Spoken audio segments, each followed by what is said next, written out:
The diner was dead silent. The only sound was the harsh scrape of a police officer's boots on the linoleum floor as he cornered two quiet, unassuming black men eating their breakfast. Officer Bradley Jenkins thought he had found two easy targets to bully, a couple of drifters he could run out of his town. He demanded their IDs, his hand hovering over his holster. But he was about to learn a terrifying lesson. You never, ever underestimate a decorated combat veteran, especially not one who holds your boss's career in the palm of his hand. The air inside Rusty's all-American diner smelled of burnt black coffee, frying bacon, and the faint, sweet scent of maple syrup that seemed permanently baked into the floral wallpaper. It was a Tuesday morning in Oakhaven, a mid-sized, sleepy town where the roads were lined with ancient oak trees, and everyone ostensibly knew everyone else's business. Rain lashed against the large front windows, distorting the neon "open" sign into a bleeding red smear against the grey morning. Sitting in the corner booth, perfectly positioned, so they had a clear view of both the front door and the kitchen exit, were Aidan Michael and Gabriel Holloway. Aidan was a man carved from mahogany, with shoulders that seemed too wide for the standard-issue flannel shirt he wore. A jagged, faded scar ran along his jawline, a quiet souvenir from a dusty road in Fallujah 2 decades prior. His hair was closely cropped, turning distinguished shades of silver at the temples. Across from him sat Gabriel, leaner, with intelligent, piercing brown eyes, framed by wire-rimmed glasses. Gabriel had a prosthetic left leg, resting subtly in the aisle, an injury sustained during their 3rd deployment together. They were both in their late 50s, carrying the unmistakable, rigid posture of men who had spent their formative years in the United States Marine Corps. They weren't in Oakhaven for trouble. They were simply passing through on a cross-country road trip, honoring a pact they had made in a hospital ward 15 years ago. The goal was to visit the gravesite of their former platoon sergeant, who rested in a cemetery just 3 towns over. "I'm telling you, Aidan," Gabriel said, taking a slow sip of his painfully bitter coffee. "The VA paperwork for the new housing initiative is a labyrinth. It's designed to make you quit before you even file the first addendum." Aidan chuckled, a deep, rumbling sound that vibrated in his chest. "That's the government for you, Dave. We fought for the flag, but fighting the bureaucracy? That requires a completely different kind of armor. Good thing I've got nothing but time these days." As they spoke, the diner's heavy glass door swung open, letting in a gust of cold, wet wind. The brass bell overhead jingled sharply. In walked Officer Bradley Jenkins. Jenkins was a man whose uniform always seemed a size too small, not because of muscle, but because of a stubborn arrogance that made him puff out his chest wherever he went. He was relatively new to the Oakhaven Police Department, having transferred from a larger city precinct under circumstances he vaguely described as political correctness gone mad. In reality, he had a jacket thick with citizen complaints. He had a reputation for throwing his weight around, relying on his badge to demand the respect he could never earn as a man. Jenkins slapped his wet campaign hat against his thigh, shaking off the rain, and scanned the diner. There were only a few patrons: Old Man Henderson reading the daily paper at the counter, a young mother trying to feed a toddler a pancake, and the 2 black men sitting in the corner booth. Jenkins's eyes locked onto Aidan and Gabriel. His jaw tightened. To Jenkins, Oakhaven was his territory. He knew the locals. He knew the regulars. He didn't know these 2. In his mind, 2 unfamiliar black men sitting quietly in the corner of a diner on a rainy Tuesday morning wasn't a mundane occurrence. It was an anomaly that required his immediate and forceful intervention. Brenda, the middle-aged waitress with a name tag pinned askew on her pink apron, approached the veterans with a fresh pot of coffee. "Can I top you gentlemen off?" she asked, with a warm, genuine smile. Yes, ma'am, thank you, Aidan replied politely, sliding his mug toward her. And the blueberry pancakes were phenomenal. My compliments to the chef. Oh, you're just sweet. I'll tell Rusty you said so, Brenda beamed. From across the room, Jenkins watched this exchange with a sneer. He adjusted his heavy duty belt, making sure the metal buckles clinked loudly, and began his slow, deliberate march across the diner floor. He didn't stop at the counter for coffee. He didn't greet Brenda. He walked with a predatory strut straight toward the corner booth. Gabriel noticed him first. The subtle shift in Gabriel's eyes was all the warning Aidan needed. Neither man flinched. Neither man reached for anything. They simply sat back, their spines straightening slightly, their expressions shifting from relaxed camaraderie to the blank, unreadable masks of seasoned combat veterans assessing an incoming threat. "Morning," Jenkins said, his voice dripping with forced authority. He didn't wait for an invitation. He stood uncomfortably close to the edge of their table, looming over them. "Good morning, officer," Aidan replied, his voice calm, polite, and completely devoid of intimidation. Jenkins rested his hands on his belt, his thumbs hooked near his sidearm. It was a classic intimidation tactic, designed to make civilians hyper-aware of the gun. "I don't recognize you two. You passing through, or are you lost?" "Just passing through," Gabriel answered, adjusting his glasses. "Stopping for a good meal before we get back on the highway." "Passing through," Jenkins repeated, chewing on the words as if they tasted foul. "Where from? And where exactly are you heading?" "We're coming from Chicago, heading upstate," Aidan said. He picked up his coffee mug and took a sip, maintaining unbroken eye contact with the officer over the rim. The refusal to break eye contact seemed to infuriate Jenkins further. "You boys got a vehicle outside?" Jenkins asked, his tone dropping an octave, slipping into outright interrogation mode. "We do," Gabriel said evenly. A silver Ford F-150, parked right out front in the designated customer lot. Jenkins leaned in slightly, his eyes darting between Aidan and Gabriel. "Lot of vehicle break-ins lately. Lots of transients moving through this county, looking for easy scores. You boys wouldn't happen to know anything about that, would you?" The implication was so heavy, it practically cracked the table. The quiet morning was over.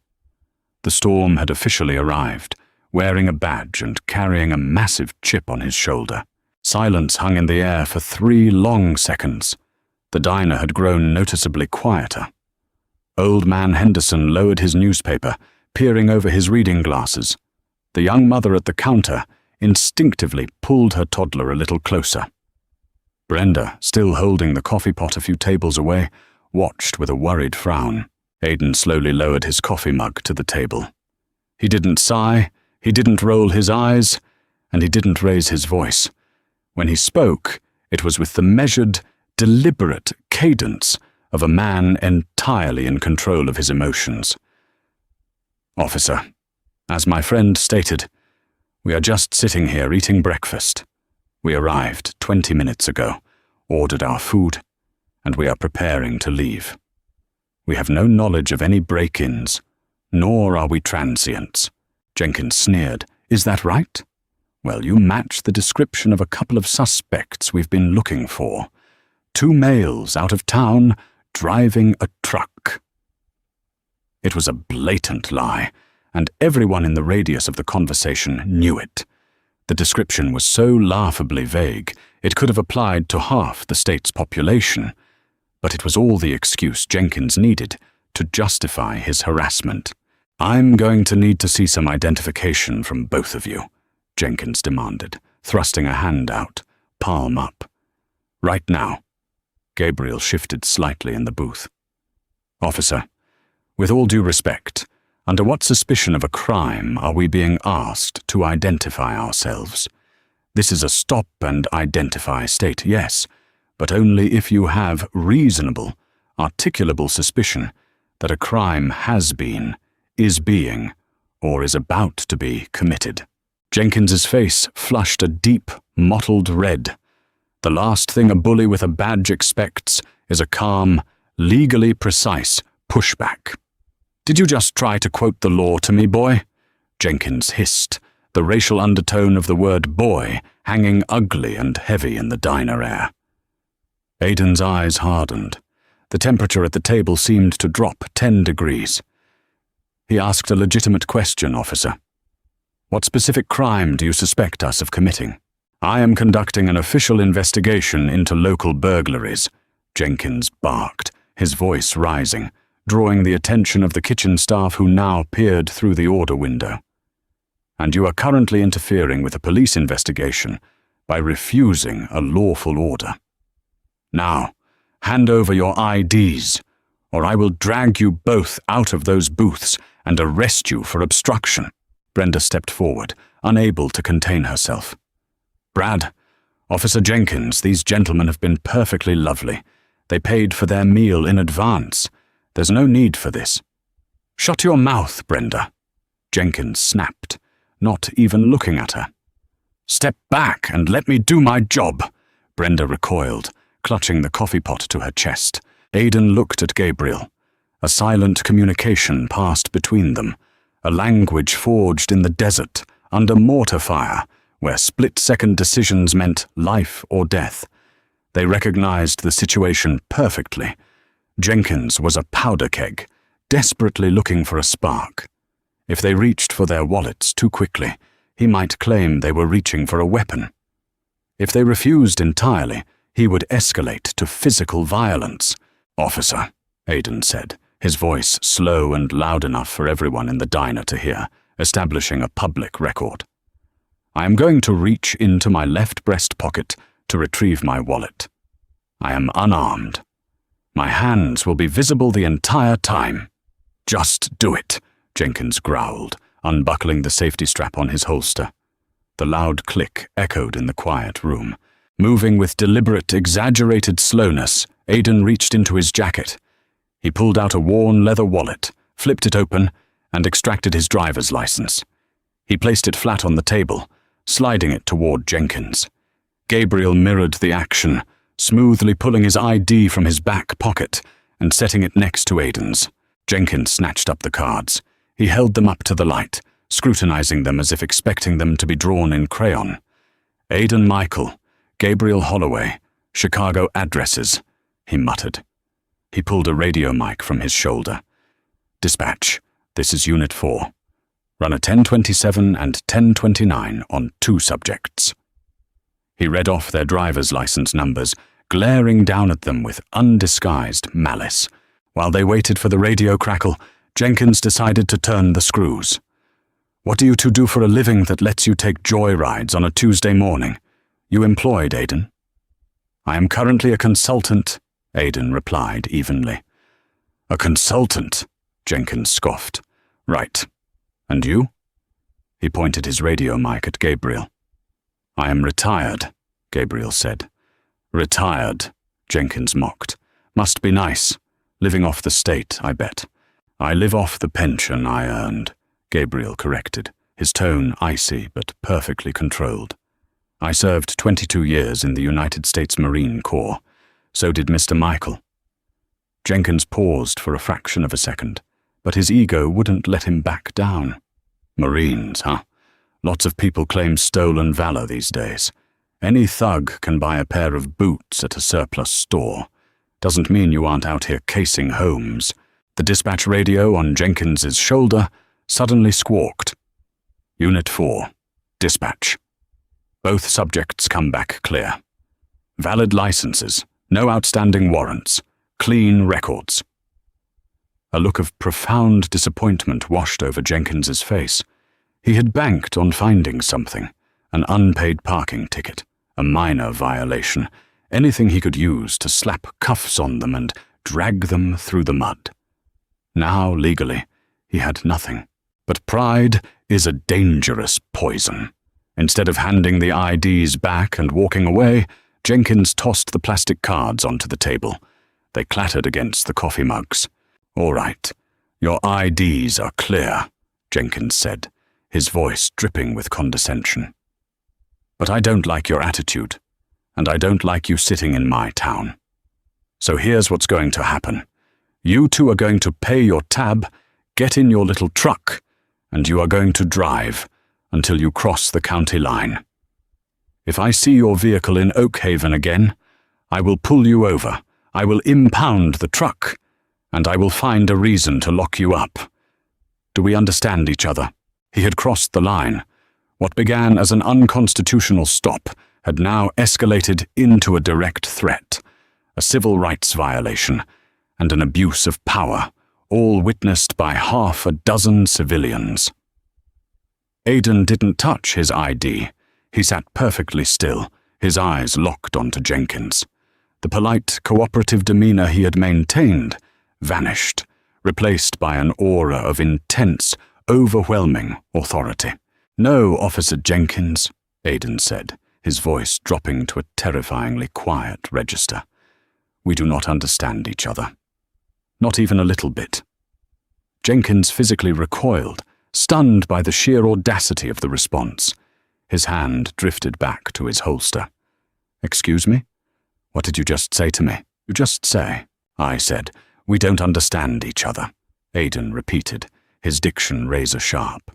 "Because you are operating under the delusion that you possess the authority to order free, law-abiding citizens to leave a public municipality under the threat of fabricated charges. That is a violation of the 14th Amendment, a deprivation of rights under color of law, and a federal crime." Jenkins let out a harsh, barking laugh, though his eyes betrayed a flicker of panic. "Listen to the jailhouse lawyer. You think quoting a textbook scares me? I am the law in this town. You don't leave when I tell you. You go to jail." Simple as that. Gabriel leaned forward, intertwining his fingers on the table. "Actually, Officer Jenkins, it's not simple at all. Let's review what just happened here. You approached us without probable cause or reasonable suspicion. You detained us by demanding our identification under the threat of arrest, which constitutes an unlawful seizure under the Fourth Amendment. You verbally harassed us, attempted to provoke a physical altercation by unsnapping your holster, and now you have explicitly threatened us with false imprisonment if we do not comply with an illegal eviction from the town limits." Jenkins's face lost some of its color. He was used to people cowering. He was used to fear, stuttering, and submission. He was not used to two men casually dissecting his misconduct with surgical, legal precision. "I'm giving you to the count of 3 to get up out of that booth!" Jenkins shouted, completely losing his composure. His voice cracked, high and desperate. He took a step back, posturing aggressively. "1! "Before you get to 2, Aidan interrupted, his voice cutting through the diner like a whip. "You should know exactly who you are threatening to illegally arrest." "I don't give a damn who you are," Jenkins spat. 2! Aidan reached into his inner jacket pocket again. Jenkins tensed, yelling, "Keep your hands where I can see them." But Aidan was already pulling something out. It wasn't a weapon. It was a small, flat leather case. He tossed it onto the table next to his driver's license. The case flipped open, revealing a heavy, gleaming gold badge embedded in the leather, accompanied by a laminated federal identification card. "My name is Aidan Michael," Aidan stated, his voice ringing with absolute, undeniable authority. "I am a retired colonel in the United States Marine Corps, but currently I serve as the senior lead investigator for the United States Department of Justice Civil Rights Division." The diner went dead silent. The sound of the rain outside seemed to suddenly vanish. Aidan pointed to Gabriel. "My associate here, Gabriel Holloway, is a retired master gunnery sergeant. He currently sits on the Federal Advisory Board for Police Conduct and Accountability, reporting directly to the Attorney General's office." Jenkins froze.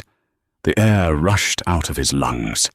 He stared at the gold badge on the table, the federal seal staring back at him like a gorgon's eye. The color drained entirely from his face, leaving him a pasty, sickly grey. "You," Jenkins stammered, his bravado shattering into a million pieces. You're federal investigators?" "We are today," Gabriel said coldly. "And you, Officer Jenkins, have just provided us with a masterclass in constitutional violations. We travel the country investigating systemic abuses of power within municipal police departments. We usually have to sift through months of paperwork, interview dozens of terrified witnesses, and fight through police unions just to find a fraction of the corruption you just proudly displayed in under 5 minutes." Jenkins swallowed hard. His hand fell away from his holster as if the leather had suddenly caught fire. "Look, gentlemen, maybe there's been a misunderstanding. I'm under a lot of stress lately. We had some break-ins and I got overzealous. I apologize." "A misunderstanding?" Aiden stood up. Even without his Marine uniform, he commanded the room like a general on a battlefield. He towered over Jenkins, looking down at the trembling officer with undisguised contempt. "A misunderstanding is when you give someone the wrong change at the register," Aiden said, his voice a low, dangerous rumble. "What you did was profile 2 men based on the color of their skin. You weaponized your badge to stroke your ego. You threatened physical violence. You threatened false arrest. And you did it all in broad daylight, in front of a 6 witnesses, assuming that your uniform granted you immunity from consequence." "Sir, I swear I didn't mean—" "Save it, Jenkins," Gabriel said, also rising from the booth. He picked up his cane, leaning on it slightly, but his presence was just as formidable as Aiden's. "Do you know Chief Thomas Harrison, your commanding officer?" Jenkins nodded, his eyes wide and panicked. "Yes, sir." "Good," Aiden said. He pulled a sleek smartphone from his pocket. "Because Chief Harrison and I attended a federal law enforcement seminar in D.C. 6 months ago. I have his direct cell phone number. In fact, we were planning to buy him a coffee before we left town. I think we'll just give him a call right now and ask him to come down to Rusty's diner. I believe he'd be very interested to see how his officers conduct themselves in his uniform." Jenkins looked like he was about to vomit. The career he had clung to, the authority he had abused, was evaporating right in front of his eyes. "Please," he whispered, all the arrogance stripped away, leaving only a pathetic, terrified man. "Please don't call the chief. If he finds out, I'm already on thin ice here. I'll lose my job. I'll lose my pension." "You should have thought about your pension before you put your hand on your weapon to intimidate 2 innocent citizens," Aiden said, dialing the number. He put the phone on speaker and set it on the table. It rang twice. "Aiden? Is that you, you old warhorse?" Chief Harrison's booming voice came through the speaker. "It is, Tom," Aiden replied, his eyes never leaving Jenkins' terrified face. "Gabriel and I are passing through Oakhaven. We stopped at Rusty's for some breakfast." "No kidding. That's great. The blueberry pancakes there are legendary. You guys sticking around? Let me buy you lunch." "Unfortunately, we've run into a bit of a delay," Aiden said evenly. "We're currently being detained by one of your officers, an officer, Bradley Jenkins. He's instructed us to leave the county limits under threat of false arrest." There was a long, heavy silence on the other end of the line. When Chief Harrison spoke again, the friendly warmth was completely gone, replaced by the rigid, terrifying tone of a superior officer who realizes his department is about to be dragged into a federal nightmare. "Aiden, are you serious?" "Deadly serious, Tom. He's standing right in front of me. Keep him there. Do not let him leave. I am 3 blocks away. I will be there in 2 minutes." The line clicked dead. Aidan picked up his phone, slipping it back into his pocket. He looked at Jenkins, who was now visibly shaking, sweat beading on his forehead, despite the chill from the front door. "You told us you were giving us to the count of 3, Aidan said softly. "I believe you were on 2. Care to finish the countdown?" For 2 agonizing minutes, the only sounds in Rusty's all-American diner were the relentless drumming of the rain against the glass and the shallow, ragged breathing of Officer Bradley Jenkins. He stood frozen, a statue of crumbling arrogance, staring at the phone on the table as if it were an unexploded mortar shell. Aidan and Gabriel did not say another word. They didn't need to. They simply sat back down, their postures relaxed but vigilant, sipping their cold coffee. The psychological pressure in the room was immense, pressing down on Jenkins until his shoulders visibly slumped. The power dynamic had shifted so violently and absolutely that it left the rogue officer entirely unmoored. Then, the piercing wail of a police siren cut through the dreary morning. Red and blue lights washed over the rain-slicked pavement outside, throwing frantic, colorful shadows across the diner's interior. An unmarked black Ford Explorer slammed to a halt directly behind Jenkins' patrol car, the tires screeching against the wet asphalt. The driver's door flew open, and Chief Thomas Harrison stepped out into the downpour. Chief Harrison was a stark contrast to Jenkins.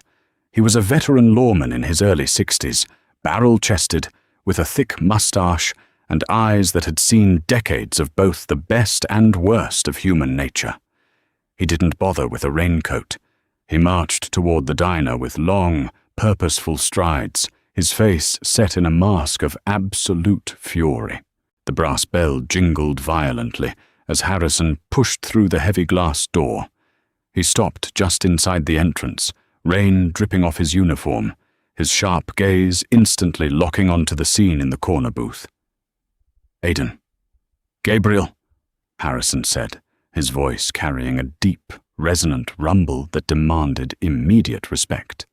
He offered a curt, precise nod to both men. It was a gesture of profound professional courtesy, a silent acknowledgement of their rank and their history. "Tom," Aidan replied smoothly, remaining seated. "Thank you for coming down so quickly. I apologize for dragging you out in this weather." "Don't you apologize to me, Aidan. Not for this," Harrison said, his boots squeaking heavily on the linoleum as he approached the table. He finally turned his gaze to the trembling officer standing nearby. "Jenkins." "Chief," Jenkins stammered, instinctively snapping to a rigid, though trembling, posture. "Chief, sir, I can explain. It's a complete misunderstanding. These gentlemen—" "Shut your mouth," Harrison barked, the command cracking like a rifle shot. The few patrons remaining in the diner jumped. Brenda, standing near the pie case, covered her mouth with her hand. Harrison turned back to Aidan. "Colonel, I want to hear it from you, from the top, unvarnished." Jenkins's eyes darted wildly, panic seizing him. He knew that if Aidan told the truth, his career was over. Desperation overrode his common sense. "Chief, please! They were acting suspiciously. We've had those residential burglaries in the North End, and they match the profile. They were evasive. They refused a lawful order to identify themselves, and they became openly hostile when I tried to conduct a standard field interview. It was a desperate, pathetic lie, spun right in front of the men who knew it was false." Gabriel let out a short, dry chuckle, shaking his head. He reached into his pocket, pulled out a small, lint-free cloth, and began calmly cleaning his wire-rimmed glasses. "Fascinating," Gabriel murmured. "Even when cornered, the instinct is to double down on perjury." Before Aidan could even respond to Jenkins' fabricated narrative, a raspy voice drifted over from the diner counter. "That is a load of absolute horse manure, Tom, and you know it." Everyone turned. Old man Henderson, a fixture in Oak Haven who had been drinking coffee at that exact counter, since the Nixon administration, folded his newspaper and leveled a glaring look at Jenkins. "Morning, Mr. Henderson," Chief Harrison said respectfully. "You saw what happened?" "I saw the whole damn thing," Henderson grumbled, pointing a crooked finger at Jenkins. These two fellas were sitting here quiet as church mice, minding their own business, talking about pancakes.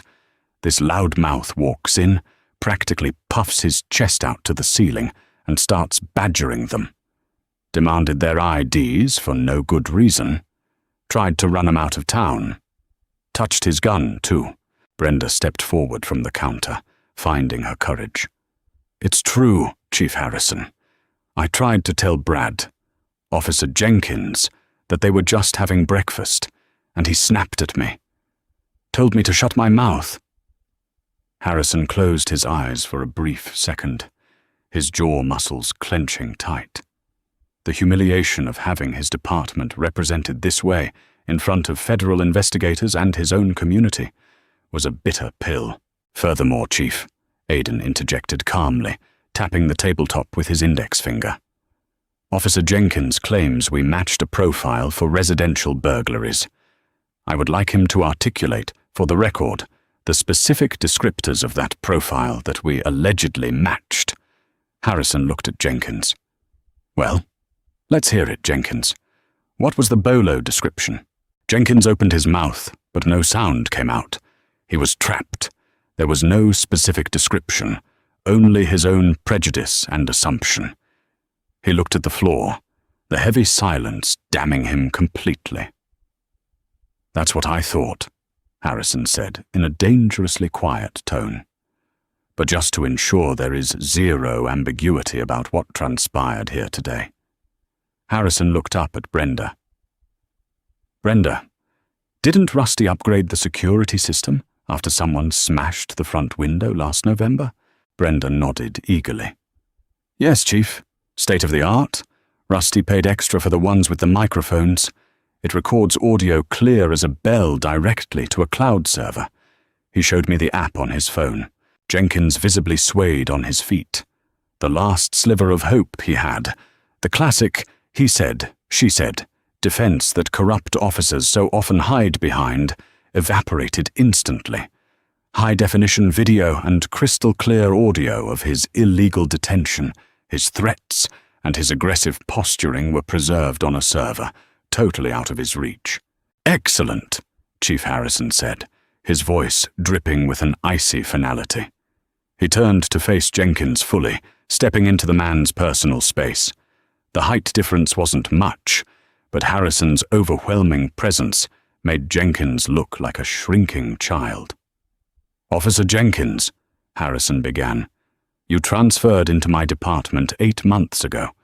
I was warned about your attitude, but the union pushed hard, and I believed in giving a man a second chance to do the right thing." Harrison pointed a thick, calloused finger at the gold federal badge still resting on the table. "You didn't just harass 2 innocent civilians today. You attempted to illegally detain and physically intimidate the senior lead investigator for the DOJ's Civil Rights Division, and a federal advisor on police accountability. You literally picked the worst possible men in the entire United States of America to try and bully." The diner felt charged with electricity. The dramatic irony of the situation was absolute. Jenkins, who had walked in with the unearned swagger of an untouchable tyrant, was now being dismantled, piece by piece.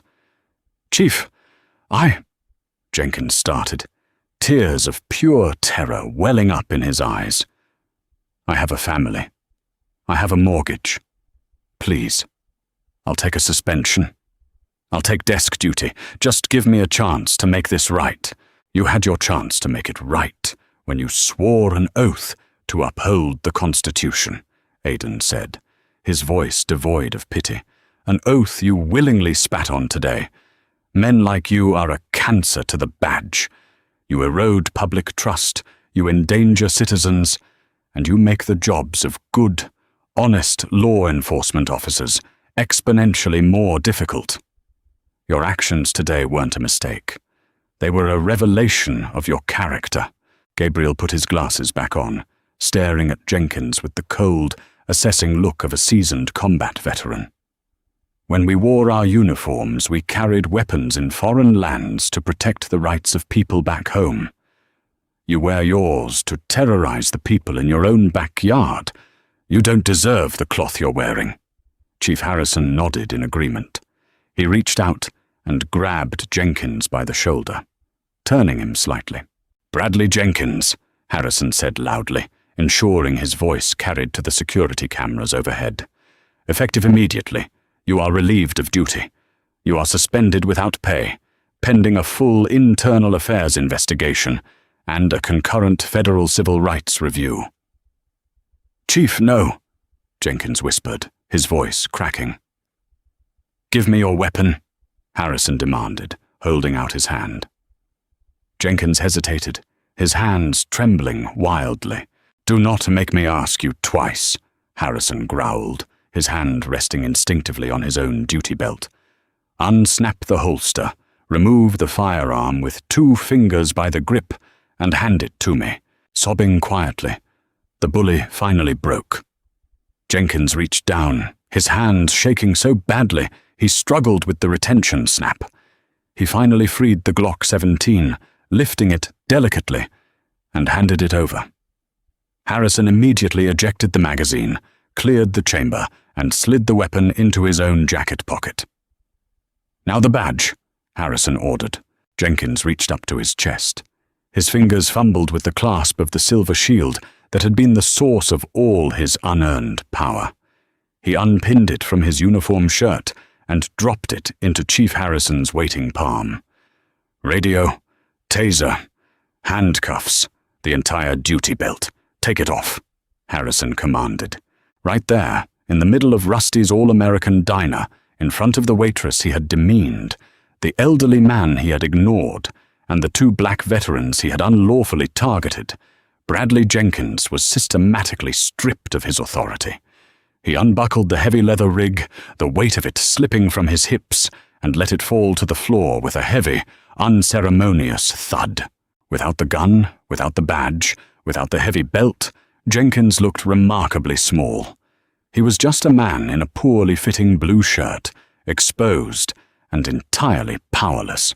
"You will exit this establishment," Harrison instructed him, his tone clinical and detached. "You will walk out to my vehicle. You will sit in the back seat. I am going to drive you to the precinct, where you will clean out your locker under supervision. Then you will be escorted off the property. If you step foot in the station again without an explicit summons, you will be arrested for trespassing."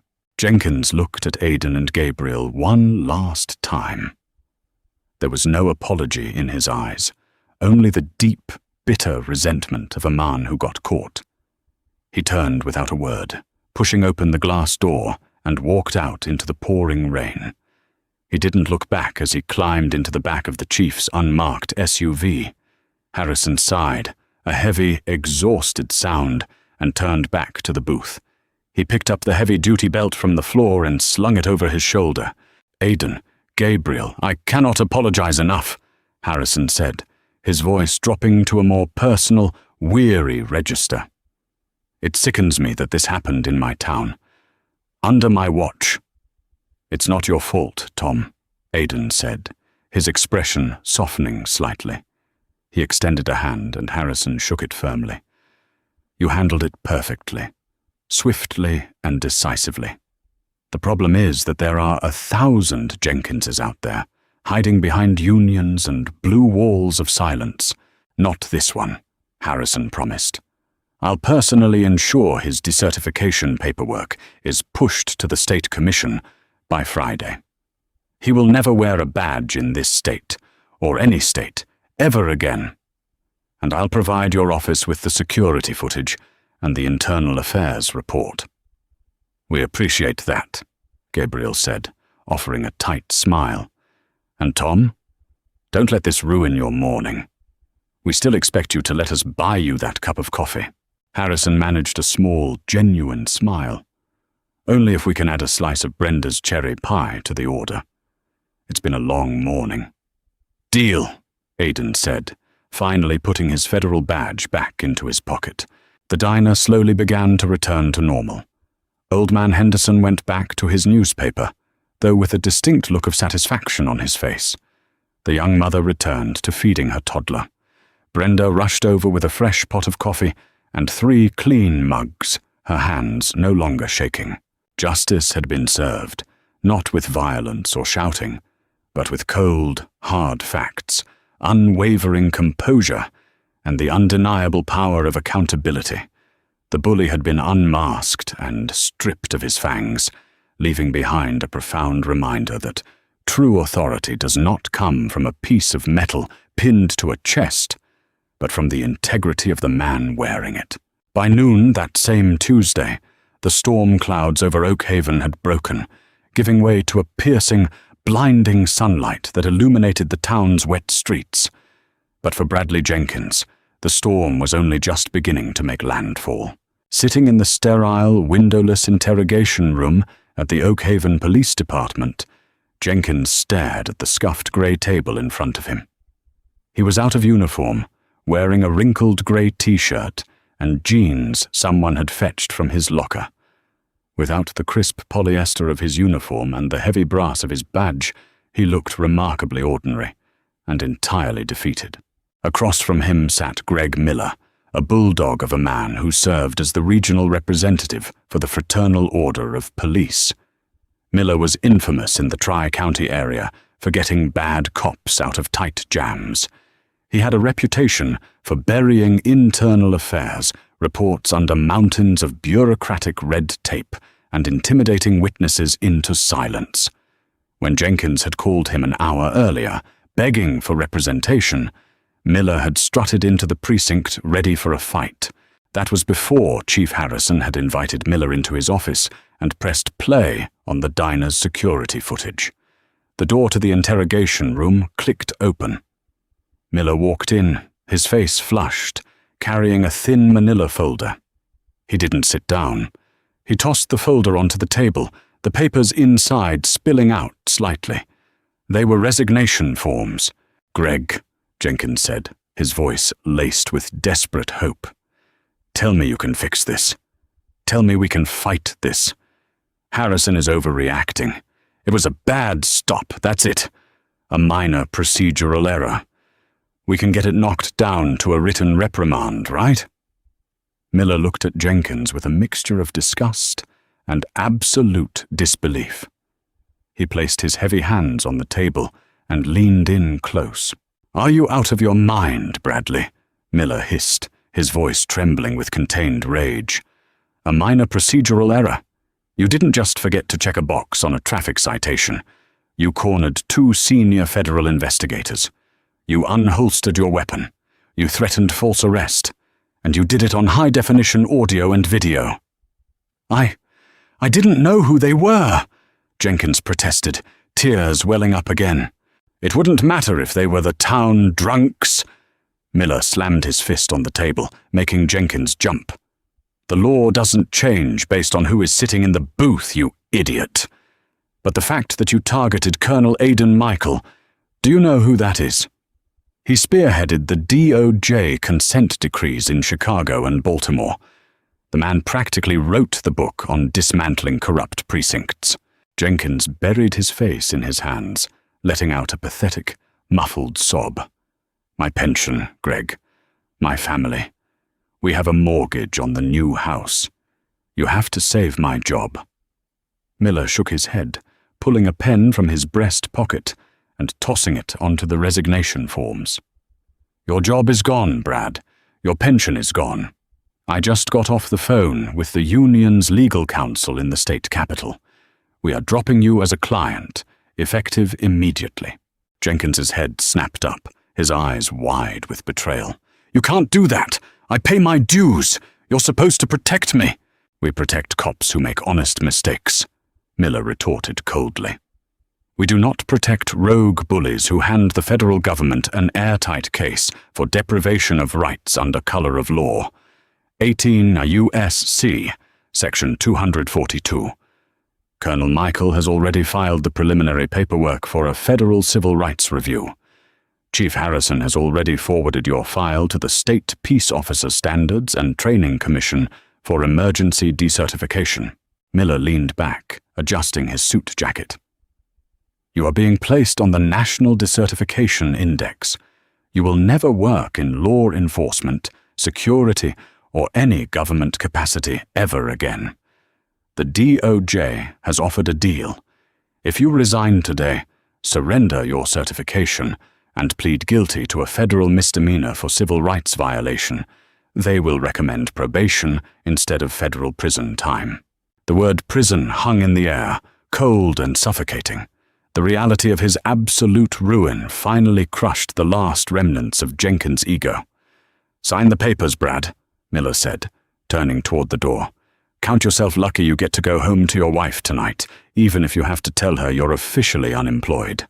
Sign them, and get out of this building before Chief Harrison decides to frog march you out in handcuffs for the press. With a trembling hand, Bradley Jenkins picked up the pen. The signature he scratched onto the paper was sloppy, erratic, and utterly devoid of the arrogant flourish he usually used. With a few strokes of blue ink, his reign of intimidation was permanently terminated. Hard karma had arrived, delivering the ultimate invoice for years of unchecked abuse. 50 miles away from the bureaucratic execution of Bradley Jenkins's career, the atmosphere was vastly different. The Oakhaven Hills National Cemetery was a sprawling expanse of emerald green grass, dotted with perfectly aligned rows of pristine, white marble headstones. The afternoon sun baked the damp earth, creating a faint mist that hovered over the manicured lawns. It was quiet, save for the gentle rustle of the wind through the massive weeping willows and the distant, haunting song of a lone mockingbird. Aidan Michael and Gabriel Holloway walked slowly down Section 42, their polished shoes sinking slightly into the soft turf. The tension of the morning's confrontation had entirely washed away from their faces, replaced by a solemn, deeply rooted reverence.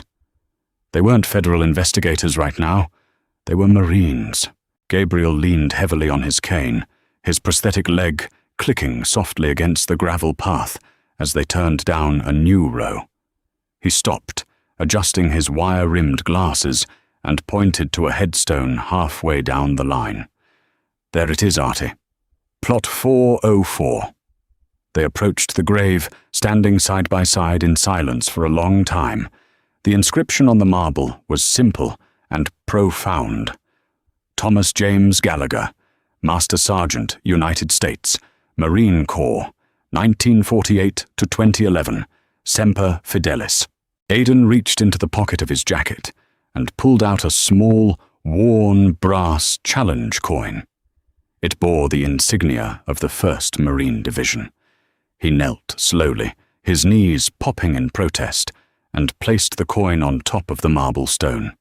"We made it, Gunny," Aidan said, his voice thick with emotion, barely above a whisper. "Took us a little longer today than we planned. Ran into a roadblock. But we got here." Gabriel stepped forward, resting both hands on his cane, looking down at the grave of the man who had taught them how to survive, how to lead, and most importantly, how to be men of honor. "We had an incident this morning, Tommy," Gabriel said, a wistful smile touching the corners of his mouth. "A local cop tried to push his weight around, tried to strip a couple of civilians of their dignity just because he had a piece of tin on his chest. Made me think of what you told us in basic training." Aidan stood back up, nodding slowly. "I remember. The uniform doesn't make you a man. It just amplifies what you already are. If you're a coward, the uniform makes you a tyrant. If you're a man of honor, the uniform makes you a shield." "He was a tyrant, all right," Gabriel murmured. "But we handled it. We used the system you taught us to respect. We protected the perimeter." They stood in comfortable silence, letting the weight of the day and the weight of their history settle around them. The contrast between Master Sergeant Gallagher, a man who had sacrificed his health, his youth, and his blood for his country, and Bradley Jenkins, a man who used a public oath to satisfy a pathetic personal ego, was staggering. Jenkins believed that power was something you forced upon people. He believed respect was demanded at the end of a gun barrel or under the threat of handcuffs. But standing in a field of thousands of men and women who had given everything, Aidan and Gabriel knew the truth. True power was restraint. True respect was earned through sacrifice, empathy, and an unwavering commitment to the rights of others. "Chief Harrison texted me while we were walking up," Aidan said quietly, checking his phone. "Jenkins signed the resignation. The union dropped him. The decertification paperwork is officially filed with the state board." "Justice," Gabriel said simply. "Yes, justice." Aidan pocketed his phone and turned to face his oldest friend. "You know, Dave, I get tired. I get tired of flying from city to city, reading police reports, watching body cam footage of men who shouldn't have badges hurting people they swore to protect. Days like today, they remind me why I haven't retired yet." "Because someone has to hold the line," Gabriel agreed, patting Aidan on the shoulder. "Someone has to remind the bullies that there is always a bigger dog in the yard. And sometimes that bigger dog happens to be a couple of old grumpy Marines just trying to eat some blueberry pancakes." Aidan let out a deep, rumbling laugh that echoed across the quiet cemetery. It was a sound of genuine joy, of hard-won victory, and of unbreakable brotherhood. "Come on," Aidan said, turning back to the headstone and snapping a crisp, flawless salute. Gabriel mirrored the action, his posture rigid and proud. "Rest easy, Master Sergeant," Aidan whispered to the wind. They turned and walked back toward the silver Ford F-15 to waiting in the parking lot. Their work in Oakhaven was done. A corrupt officer had been legally and permanently removed from the streets. A good police chief had been empowered to clean up his department, and 2 veterans had fulfilled a promise to an old friend. As they drove away, leaving Oakhaven in their rearview mirror, the town felt a little lighter. The diner would open again tomorrow. Brenda would pour coffee, Old Man Henderson would read his paper, and the citizens would go about their lives, safer than they were the day before. Karma had not just visited Oakhaven. It had set up shop, audited the books, and balanced the scales, proving once again that true honor can never be intimidated, and a bully's reign only lasts until he picks a fight with the wrong warriors. This incredible story is a powerful reminder that true authority lies in integrity, not intimidation. Officer Jenkins thought a badge gave him the right to abuse his power, but he learned the hard way that when you strip away the uniform, a bully is nothing without his fear tactics. Colonel Michael and Master Sergeant Holloway proved that real heroes don't need to raise their voices to command a room. They use intellect, the law, and unwavering composure to dismantle corruption. It's a beautiful, real-life lesson in instant karma, justice, and the enduring honor of our armed forces, veterans. If this story of absolute justice and hard karma made your day, hit that like button to show your support for our veterans. Don't forget to share this video with someone who loves a perfect dose of instant karma, and subscribe to the channel with the notification bell turned on so you never miss our next incredible story.